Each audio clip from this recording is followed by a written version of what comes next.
ഒരു ദിവസം കൊണ്ട് 93 ലക്ഷം ഉണ്ടാക്കിയതാണ്. ആർക്കാ കഴിയുക? അനുമോള്. ഭാഗ്യം അവിടെ കൊണ്ട് നിന്നിട്ടില്ല, ഭാഗ്യം ഇനിയും വരികയാണ്. അത് ആരെ രൂപത്തിലാണ് വരുന്നത്? ദുൽഖറിൻ്റെ രൂപത്തിൽ. ദുൽഖർ അടുത്ത പടത്തിലെ നായിക അനുമോളാണ്. അത് അനുമോൾ തന്നെയാണ് നമ്മളോട് അറിയിച്ചത്. അതുപോലെ തന്നെ അനീഷിന് ഗൾഫിൽ ഒരു ഫ്ലാറ്റ് വില്ല കൊടുക്കാമെന്ന് പറഞ്ഞ അതേ ആൾക്കാർ തന്നെ അനുമോൾക്കും വില്ല കൊടുക്കാമെന്ന് പ്രഖ്യാപിച്ചിട്ടുണ്ട്. അനുമോൾക്ക് അറിയാതെ തട്ടിപ്പാന്നുള്ളത്. അപ്പോൾ അനുമോൾ ഉദ്ഘാടനത്തിനും മറ്റുള്ള കാര്യങ്ങൾക്കായിട്ട് ഗൾഫിൽ പോകുന്നുണ്ട്. അപ്പോൾ അവനെ കണ്ട് പിടിച്ച് അവൻ്റെ പേരിൽ കേസ് കൊടുത്തിട്ട് അതിന് പണിയുള്ളൂ എന്ന് പറഞ്ഞു. ഇങ്ങനെയൊന്നും ആൾക്കാരെ വഞ്ചിക്കരുത്, പറ്റിക്കരുത്, ചതിക്കരുത്.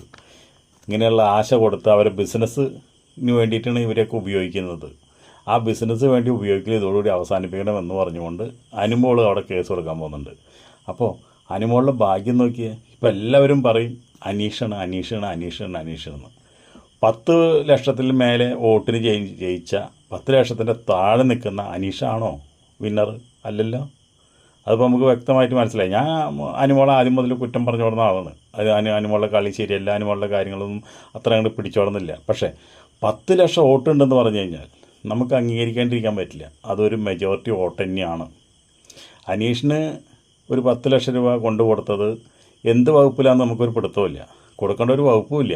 ഇത്രയധികം പരാജയമായി അടഞ്ഞ ഒരു മത്സരാർത്ഥിയായിട്ടാണ് നമുക്കിപ്പോൾ 10 ലക്ഷം വോട്ടിന് താഴെ നിൽക്കുകയെന്ന് പറയുമ്പോൾ അങ്ങനെയല്ലേ മനസ്സിലാക്കേണ്ടത്. എന്നിരുന്നാലും കിട്ടിയതൊക്കെ മേടിച്ചോട്ടെ. അനീഷിന് എത്ര കിട്ടിയാലും നമുക്ക് സന്തോഷമുള്ള നമ്മുടെ നാട്ടുകാരനാണ്. അപ്പോൾ എത്ര കിട്ടിയാലും മേടിച്ചോട്ടെ, അതൊന്നും കുഴപ്പമില്ല. പക്ഷേ ഭാഗ്യത്തിൻ്റെ മുകളിൽ ഭാഗ്യം വരുന്നത് ആർക്കാ? അനുമോൾക്കാണ്. അപ്പോൾ അതുകൊണ്ട് ബിഗ് ബോസിൽ വരുന്നവരെല്ലാവരും ഒരു വലിയ മെഗാ താരങ്ങളായിട്ടാണ് ഇപ്പോൾ പുറത്ത് നടക്കുന്നത്. അത് കാണുമ്പോൾ അസൂയ കുശുമ്പും കാര്യങ്ങളും നോക്കിയിട്ടൊന്നും ഒരു കാര്യമില്ല. നിങ്ങൾ ബിഗ് ബോസിൽ പോകാനായിട്ട് ശ്രമിക്കുക, നിങ്ങൾക്കും പറ്റും ഇതുപോലെ തന്നെ.